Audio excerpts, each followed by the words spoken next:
오늘 하나님의 말씀은 마태복음 25장 14절에서 30절까지인데 너무 기니까 24절에서 30절까지만 읽겠습니다.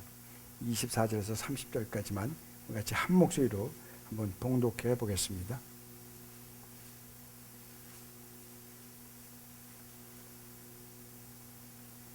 우리 한 목소리로 한번 같이 한번 봉독하겠습니다. 시작. 한 달란트 받았던 자는 와서 이르되 주인이여 당신은 굳은 사람이라 심지 않은 데서 거두지 해치지 않은 데서 모으는 줄을 내가 알았으므로 두려워하여 나가서 당신의 달란트를 땅에 감추어 두었었나이다.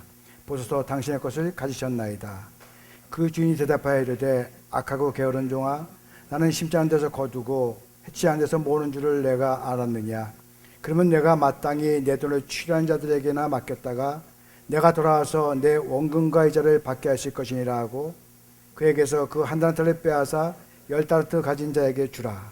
무릇 있는 자는 받아 풍족하게 되고 없는 자는 그 있는 것까지 빼앗기리라. 이 무익한 종을 바깥 어두운 데로 내쫓으라. 거기서 슬피 울며 이를 갈리라 하니라. 아멘. 제가 오늘 새벽에 여기 나왔는데 이 앞에 다라가 많은 게 하나 있더라고요. 아니 왜 이게 청소 다 했을 텐데 다리가 있나. 어떤 물이 이렇게 새는 거예요. 뚝뚝 떨어지니까 그걸 다라를 놨어요. 그래서 얼마나 많은 양이 떨어지길 원해서 이렇게 다라를 놨을까. 조금만 갖다 놔도 충분할 텐데 라는 마음이 생겼습니다. 그러면서 그 아버지의 마음이라는 그런 마음이 벼랑간 들어왔어요. 어떤 아버지가 일하다가 교통사고가 나서 다리를 다쳤습니다. 그래서 제대로 일을 못하니까 집에 누워있는데 가족은 너무나 좀 아주 가난하고 근데 아들이 공부를 하는데 비가 오늘따라 이상하게 많이 오는 거예요. 그러더니 천장에서 물이 떨어지기 시작합니다. 그때 아버지가 일어나서 공부하는 데 방해될까 봐 나가서 다라를 하나 갖고 와서 거기다 놨습니다. 그랬더니 뚝뚝 소리가 나니까 이 아들이 짜증을 내는 거예요. 무슨 공부를 하겠냐. 그랬더니 아버지가 조용히 나갔어요. 아무리 기다려도 아버지가 들어오는 소리가 안 납니다. 1시간 가까이 된 것 같은데 안 들어오고 그래서 이게 무슨 일이 일어난 건 아닌가 해서 아들이 아버지를 찾아 나갔습니다. 나가서 아무리 찾아도 아버지가 보이지 않는 거예요. 걱정을 하면서 이렇게 들어오는데 자기 지붕에 무슨 시커먼 물체가 하나 있는 것 같아요. 이렇게 가까이 가서 보니까 아버지가 우산을 받쳐들고 거기에 앉아있는 모습을 바라보면서 비록 힘도 연약한 모습이지만 살아계신 아버지가 내게 있음으로 이렇게 도움이 되는구나. 하나님 내가 가졌던 모든 것들을 없애주시고 감사하는 마음으로 돌아가게 해주세요 라는 고백을 드렸다는 그런 말이 있습니다. 우리가 가장 먼저 우리가 이 세상을 살아가면서 가장 먼저 잊어먹는 것이 무엇이냐라고 이야기한다면 아마 감사하는 마음이다라고 이야기할 수밖에 없어요. 그래서 하나님 우리에게 뭐라 그래요? 범사에 감사하라 이렇게 합니다. 범사에 감사하라. 여러분 왜 범사에 감사를 할 거예요? 이것은 어떤 옵션이 아닙니다. 내가 감사해도 좋고 안 해도 좋다는 것이 아니라 범사에 감사하라는 거예요. 이건 명령이에요. 왜냐하면 바로 우리를 위해서 그렇다는 거죠. 내가 어떤 환경 가운데 있어요. 정말 그 환경을 좀 피하고 싶어. 너무 답답해. 그런데 하나님은 내게 말씀하시길 범사에 감사하라. 그래서 그 상황 속에서 내가 감사하기 시작했더니 말씀에 순종해서 감사하기 시작했더니 하나님의 놀라운 능력이 내게 임하기 시작하는 겁니다. 그 새쳐 나갈 수가 있다는 거예요. 내가 누군가를 만났는데 정말 만나기 싫어요. 저 사람만 만나면 막 짜증이 나고 불편해. 그래서 만나기 싫은데 하나님이 말씀하시길 범사에 감사하라. 하나님 저 사람을 만나면서 내가 무엇으로 감사드릴까요? 하면서 오히려 그 사람을 통해서 뭔가 감사 제목을 찾으려다 보니까 하나님이 지혜를 주신다는 거죠. 그래서 여러분 하나님이 범사에 감사라 이 말씀은요. 하나님 자신을 위해서가 아니라 바로 우리를 위해서. 내가 어떤 가운데서 감사하기 시작하면 내가 너의 힘이 되리라. 내가 누구와 만나서 어렵다고 쩔쩔맬 때에도 네가 감사 제목을 찾기만 한다면 내가 너에게 지혜가 되리라. 이렇게 약속하시는 하나님의 놀라운 은혜가 있기에 하나님이 오늘도 우리에게 범사에 감사하라 이렇게 말씀하고 있는 것 같습니다. 여러분 옆 사람 한번 보세요. 당신 덕에 삽니다. 한번 해보세요.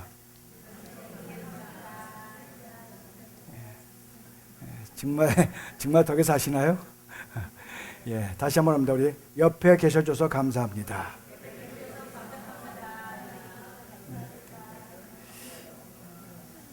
차라리 옆에 없는 게 낫다 이런 사람 있어요? 그렇지 않게 기도하겠습니다. 하나님 오늘 이 시간 성령 하나님이 오늘 말을 전하는 자나 듣는 자가 하나가 되게 하셔서 정말 성령 안에서 듣고 말할 수 있는 믿음의 시간으로 우리 모두를 인도해 주시옵소서.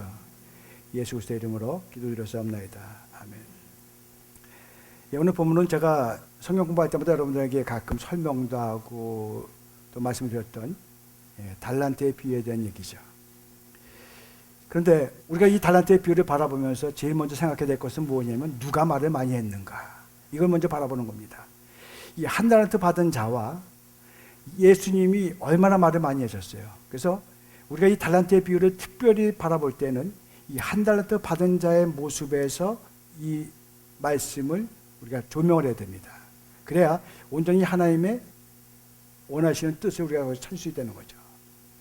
그리고 오늘 보면서 바라보다시피 이 한 달란트 받은 자는 아주 철저하게 자기 인생이 실패한 사람이죠. 어떻게 보면 실패한 사람입니다. 이 사람의 인생에 대해서 주님이 오늘 오늘 세 가지로 판단하고 결정해서 이야기를 하는 거죠. 먼저 세 번째부터 보면 30절에 뭐라고 되어 있습니까?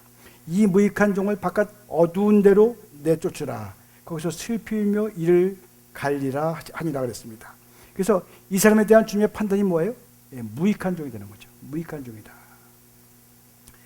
하나님께나 본인에게나 사람들에게나 세상에 유익을 남기지 못했다.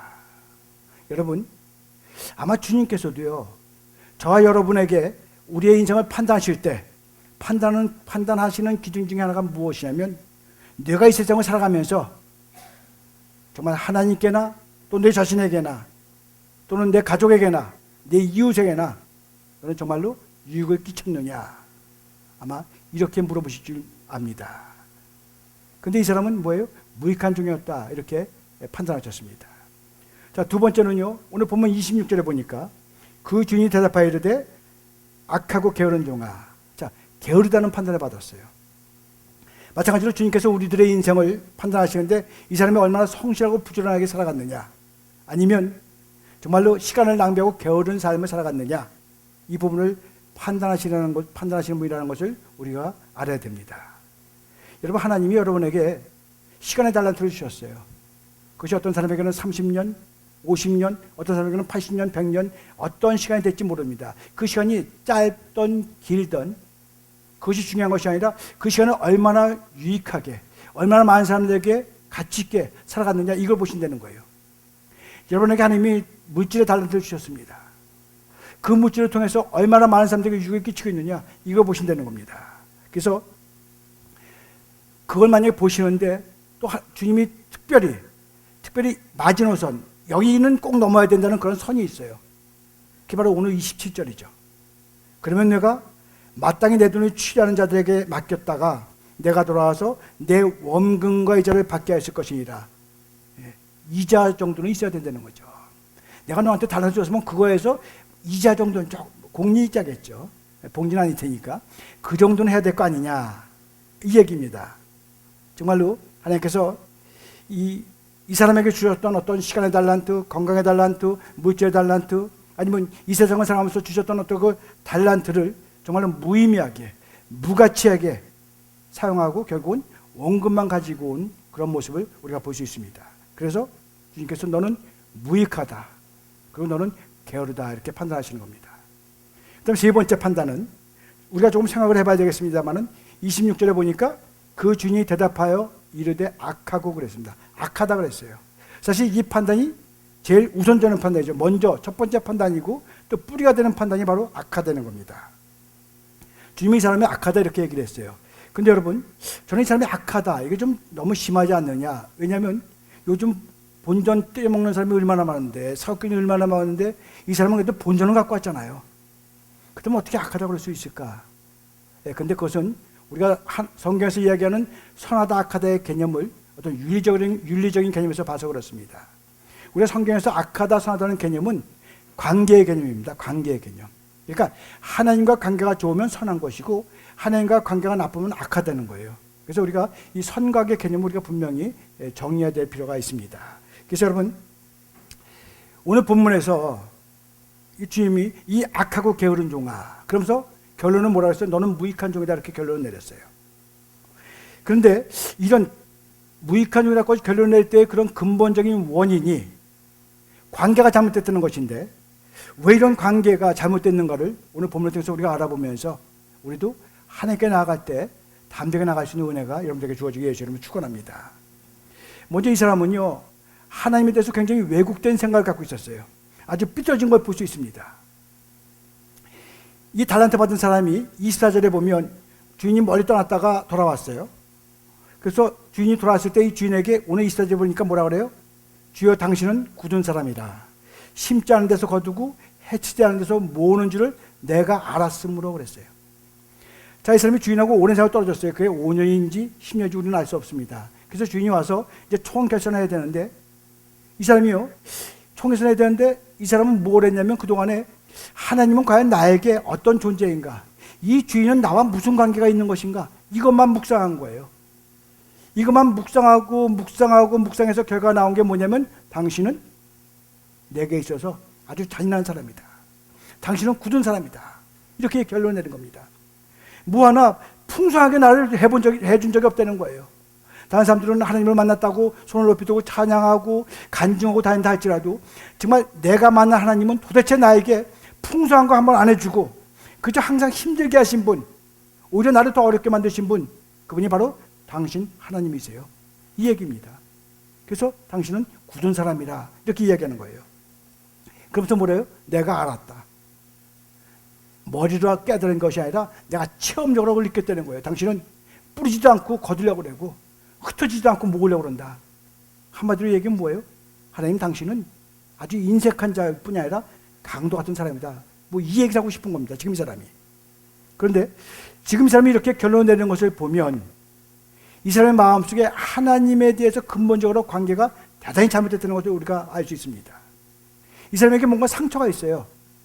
누구한테 상처를 받았냐면 하나님께 받은 거예요. 하나님께 받은 상처가 있습니다. 그래서 하나님께 대한 분노가 있어요. 하나님께 대한 원망이 있어요. 하나님께 대한 섭섭함이 이 안에 들어있는 겁니다. 내 인생이 이렇게 망가지고 이렇게 무기력하게 된 근본적인 원인은 바로 무엇이냐면 하나님, 바로 당신 때문입니다. 이런 고백이에요. 그렇다면 왜 이 사람이 하나님과의 이런 왜곡된 관계가 어디서부터 시작됐을까? 우리 바로 앞에 나오는 얘기부터 시작됐죠. 자, 주인이 멀리 떠나게 됐습니다. 그래서 종들이 3명인데 3명을 다 불렀어요. 불러갖고 제일 먼저 너 이리 나와봐라. 그러고서 5달란트를 줬습니다. 5달란트를 맡겼어요. 그랬더니 이 세 번째 있는 사람이 생각하기에 야, 저 사람을 5달란트를 줬다면은 나는 저 사람보다 조금 유능하고 그래도 사람이 좀 건실하니까 난 6달란트나 10달란트 줄 거다. 이렇게 생각을 한 거예요. 그래서 이렇게 쳐다보고 있는데 두 번째 사람 부르더니 2달란트 주는 거예요. 야, 이게 무슨 일이야? 그렇다면 많이 주면 5달란트고 적게 주면 2달란트인데 야, 그럼 한 3달란트 정도는 주겠지. 이런 마음을 제가 갖고 있었어요.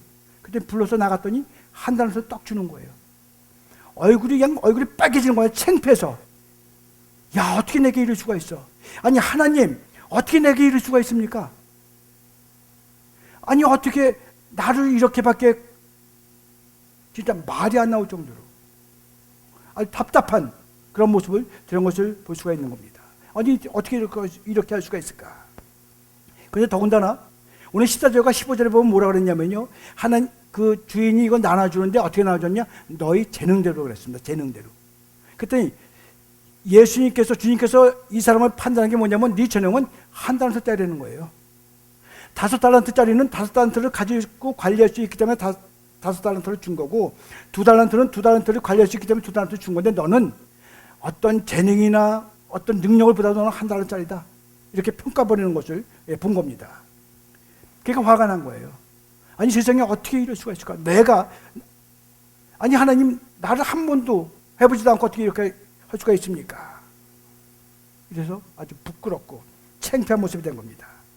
그래서 이렇게 주인한테 상처를 받는 거예요. 그리고 자기를 1달란트짜리라고 평가해버린 이 주인에 대해서 이 주인 돌아올 때까지 계속해서 그것만 묵상한 겁니다. 어떻게 이럴 수가 있을까? 아무리 생각해도 이해가 안 가는 거예요. 자기를 어떻게 1달란트짜리라고 이렇게 판단해버린 그 주인이 믿기 시작한 거예요. 도대체 난 이해가 안 간다. 그래서 하나님에 대한 상처가 생겼고 또 하나님께 상처를 받았습니다. 그래서 여러분, 이 사람이 이렇게 하나님을 굳은 사람이라고, 인색한 사람이라고 결론 내린 것이 결코 이 사람만이 아니라는 거죠. 우리도 마찬가지로 그럴 때가 있다는 겁니다. 내가 남들처럼 열심히 신앙생활을 했어요. 그런데 이 사람 별로 신앙생활도 하지 않는데 이 사람은 뭔가 일만 해서 나가면 문이 활짝활짝 열리는 거예요. 근데 나는 그렇게 새벽기도 나고 열심히 했는데 나가기만 하면 열렸던 문도 닫혀버려. 야, 하나님 정말 너무한다. 어떤 사람은 그냥 살살 걸어가도 쭉쭉 나가는데 열심히 노력하고 내 이번엔 될 거라고 다짐하면서 갔는데도 불구하고 자꾸 막혀. 더군다나 난 태어날 때부터 아주 정말 지지리도 못 사는 집에 태어나니까 소녀 가정으로 막 힘들게 어렵게 살아가면서 인생의 고비고비를 다 겪었는데 어떤 사람은 태어나서부터 억하고 태어난대요. 그래서 재산이 100억, 150억. 야, 세상에 하나님 해대도 너무합니다. 여러분 이런 생각 안 드세요? 저만 드나요? 공부를 못해서 여기서 대학을 못 가니까 유학까지 보냅니다. 남들 4년이면 끝난 거 6년 거쳐서 왔어요. 자기는 열심히 노력해가지고 이제 군대 제대해서 이제 좋은 데라고 이렇게 해서 들어갔더니 이 사람은 떡하니 기획 과장으로 오는 거예요. 야, 어떻게 이럴 수가 있을까? 열심히 노력해서 과장, 부장 되니까 이 사람은 기획 실장, 사장. 그 모습을 바라보면서 야, 내가 저 인간보다 못한 게 무엇이 있을까? 내가 못 배우길 했나? 내가 저 인간보다 모르는 게 있는가? 실력도 있고 또 나는 직접 체험도 했고 또 어떤 것인지 얼마나 할 수 있는 그런 능력도 있고 환경도 그렇게 되는데 도대체 하나님 왜 나한테는 한 달란트를 줘가지고 이렇게 힘들게 마십니까? 하나님 내게도 5달란트를 주신다면 나도 얼마든지 그 자리에서 저렇게 할 수 있는데 하나님 왜? 건강도 마찬가지죠. 어떤 사람은 태어나면서부터 정말로 건강체제로 태어나서 잘 먹고 잘 자고 잘 먹고 힘도 있고 그래. 우리 최쌤처럼 스태미나도 넘치는데 나는 태어나면서부터 유전자가 막 꼬여가지고 태어나가지고 제대로 걷지도 못하고 공부를 하려도 눈이 심해서 보지도 않고 야, 하나님 세상에 어떻게 이럴 수가 있어요? 환경도 그렇죠. 재능도 그렇죠. 정말 어떤 사람한테는 5달란트를 주셨고 어떤 사람한테는 2달란트 주셨고 나한테는 1달란트 주셨습니다. 분명해요. 그런데 왜 그렇게 주셨는지 이해가 되지 않는 거예요. 도대체 이해가 안 가는 거예요. 차라리 시험치고 주셨다고 그러면 그래도 승복을 해보겠는데 이건 태어날 때부터 테스트도 한 번도 안 해보고 그냥 그렇게 해놓으셨으니까 얼마나 억울하겠어요. 정말 이 사람 심정이 충분히 이해가 가요. 그래서 인생 총 큐티 결론이 뭐예요? 하나님은 불공평하시다. 특별히 나에게는 아주 가혹한 분이다. 그래서 이 사람의 마음속에 자리 잡은 것이 있습니다. 그래서 이 사람이 돈을 땅에 파묻으면서 25절을 보면 뭐라 그랬어요? 두려워하여 그랬어요. 하나님께 이렇게 버려받았다는 그런 생각을 가지니까 앞으로 인생 살아가는 것이 두려운 거예요. 염려가 되는 거예요. 불안한 거예요. 야, 내가 이런 상태에서 어떻게 살아갈 수 있을 것인가? 그러니까 자기한테 줬던 어떤 시간의 달란트, 물질의 달란트, 모든 것들을 땅속에 파묻고 그냥 하나님만 저주하는 겁니다. 근데 여러분, 이 모든 일의 원인이 어디서부터 출발했나요? 이 사람이 생각해 볼 때는 분명히 하나님으로부터 시작된 거예요. 하나님 때문에 그렇게 된 겁니다. 여러분, 우리는 이 사람의 입장에서 이 사람을 충분히 이해하고 공감할 수 있습니다. 근데 여러분, 우리가 오늘 본문을 가만히 보면요, 이 사람이 결정적인 착오를 한 군데에서 해서 그래서 하나님과의 관계가 뒤틀어진 것을 우리가 볼 수 있습니다. 예. 결정적으로 하나님의 그 놀라운 성품에 대해서 오해를 하게 된 결정적인 단서가 있어요. 결정적인 실수가 있습니다. 이 사람은 한마디로 이거예요. 5달란트, 2달란트, 1달란트를 판단할 때 5달란트는 2달란트보다 많은 것, 1달란트는 제일 적은 것이라는 어떤 비교 의식을 가지고 그것을 바라봤다는 거예요. 근데 여러분, 비교 의식뿐만이 아니라 5달란트와 2달란트 받은 사람을 바라보면서 나하고 경쟁 상대를 본 거예요. 근데 여러분, 정말로 5달란트가 2달란트보다 많고 1달란트는 아주 적은 것이냐? 오늘 그렇지 않다는 거죠. 오늘 본문 21절과 23절에 보면 하나님은 분명히 우리에게 이렇게 말씀하십니다. 그 주인이 이르되 잘하였도다 착하고 충성된 종아, 내가 작은 일에 충성하였으므로 내가 많은 것을 내게 맡기리니 내 주인의 즐거움에 참여할지어다. 예, 5달란트를 갖고 온 자나 2달란트 갖고 온 자나 똑같이 이야기하는 하나님의 음성을 우리가 들을 수가 있습니다. 그래서 여기 주님께서는요, 이 5달란트, 2달란트, 1달란트의 그 가치를 동일하게 보신다는 사실을 우리가 알아야 돼요. 근데 이 사람은요, 그것을 비교의식을 통해서 본 거죠. 비교의식을 통해서 보니까 해석이 잘못되는 거예요. 그래서 주님의 시선과 이 하나님한테 받은 사람이 판단을 하는 가치가 바뀌어진 거죠. 여러분, 이 비교의식은요, 우리가 정확하게 알아야 될 건 뭐냐면 사탄이 주는 정서예요. 우리는 절대 비교의식을 가질 수가 없습니다. 예를 들어서 여러분, 이 5달란트나 2달란트 받은 사람이 내 아들이나 부모라 그러면 여러분 어떻겠어요? 아유, 내 거 있는 것도 좀 더 주세요. 아마 그러지 않을까요? 근데 비교하게 되면은, 비교하기 시작하면은 그 다음부터는요, 형제가 아니에요.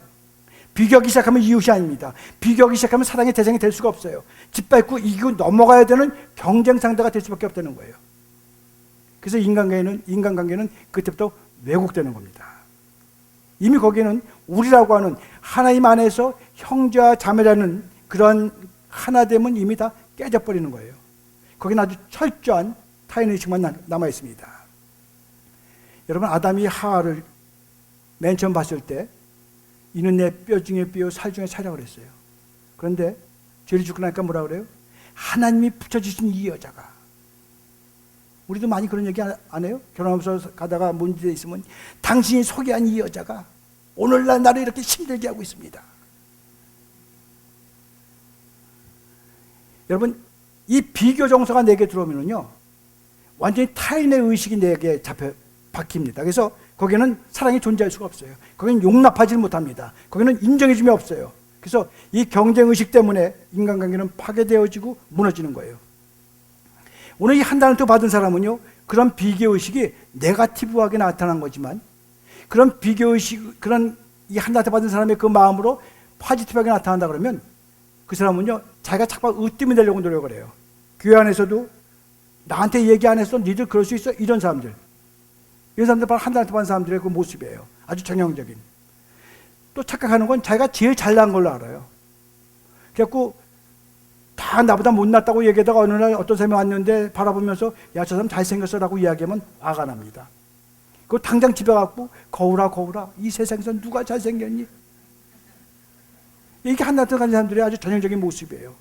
그래서 그들은요, 결혼식장에 가면은 신부가 되고 싶은 거예요. 항상. 그러면 장례식장 가면 뭐가 돼야 돼요? 시체가 돼야 되는 거예요. 근데 여러분, 오늘 우리는 본문을 보면서 가만히 생각할 것이 있습니다. 우리는 대부분 1달란트 받은 사람처럼 그렇게 살아간다는 거예요. 그런데 주님이 오늘 우리에게 말씀하시고는 그렇게 살지 말라는 겁니다. 그렇게 살지 말라는 거예요. 하나님 보시기에 5달란트나 2달란트나 1달란트나 똑같이 작은 것이라는 겁니다. 하나님 보시기에 너희들이 10달란트 갖고 오고 8달란트 갖고 오고 2달란트 갖고 왔다 그래도 똑같이 작은 것이라는 거예요. 하나님 보시기엔 똑같다는 겁니다. 내게 적게 주어졌던 많이 주어졌던, 자기 환경이 좋든 나쁘든, 내가 병들어서 태어났던 아니면 건강하게 태어났던 상관없이 내 삶에 대해서 진실함으로 살아간 사람들을 하나님은 착하고 충성된 종아라고 부른다는 사실을 우리는 알아야 될 줄 믿습니다. 여러분, 이처럼 우리가 비교하지 않고 하나님은 항상 나에게 최선의 것으로 주시고 대하신다는 사실을 내가 믿는다면 우리가 언제든지 담대로 나갈 수 있는 놀라운 은혜가 우리 가운데 주어질 줄 믿습니다. 여러분, 하나님은요, 정말로 나를 사랑하셔서 항상 최고의 좋은 것으로 준다고 믿으면, 여러분, 어떤 환난이 내게 닥친다고 할지라도, 어떤 문제가 나를 어렵게 만든다 할지라도 최고의 것을 주셨기 때문에 분명히 이것도, 이 환난도, 이 어려움도 분명히 하나님이 최고의 것으로 내게 허락하실 것이라는 사실을 내가 믿는다면, 그리고 거기서 감사의 제목을 찾기 시작한다면 이겨나갈 수 있는 힘, 헤쳐나갈 수 있는 능력, 그리고 돌아볼 수 있는 지혜가 우리에게 넘치게 주어질 줄 믿습니다.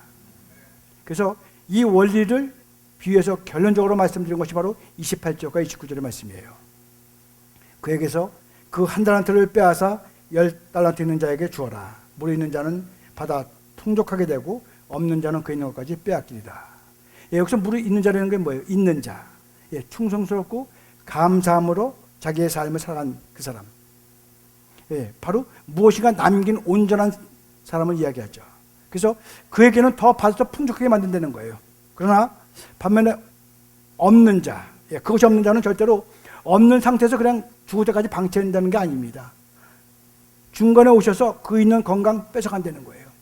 그 있는 물질 뺏어간다는 겁니다. 그 남은 기회 빼앗겠다는 거예요. 사용하지 않는 달란트 주님께서 걷어가신다는 겁니다. 사용하지 않는 은사 주님께서 앗아간다는 거예요. 그리고 주님은 어떤 사람에게 주시나요? 바로 신실하게 하나님을 믿으며 의지해 나가는 자에게 풍성하게 채우신다는 사실을 우리에게 분명히 이야기하고 있습니다. 여러분도 잘 아시는 헬렌 켈러는 보지도 듣지도 말하지도 못하는 삼중고의 아픔을 갖고 있는 사람이 바로 그 사람입니다. 근데 그럼에도 불구하고 그녀는 우리에게 이렇게 얘기를 해요. 나는 받은 것이 너무나 많아서 받지 못한 것이 무엇인지 생각할 시간이 없습니다. 그래요. 나는 받은 것이 너무나 많아서 받지 못한 것이 무엇인가 생각할 시간이 없습니다. 여러분, 헬렌 켈러가 받은 게 뭐예요? 보지 못하는 눈 받았잖아요. 듣지 못하는 귀 받았어요. 말을 하지 못하는 그 입술을 받았습니다. 그런데 불구하고 그는 이렇게 이야기를 하는 겁니다. 그럼에도 불구하고 그는 없는 것에서 결코 고민하지 않았다는 거예요. 내가 말하지 않는 것 때문에 고민하지 않았다는 겁니다. 내가 듣지 못하는 것 때문에 힘들어하지 않았다는 거예요.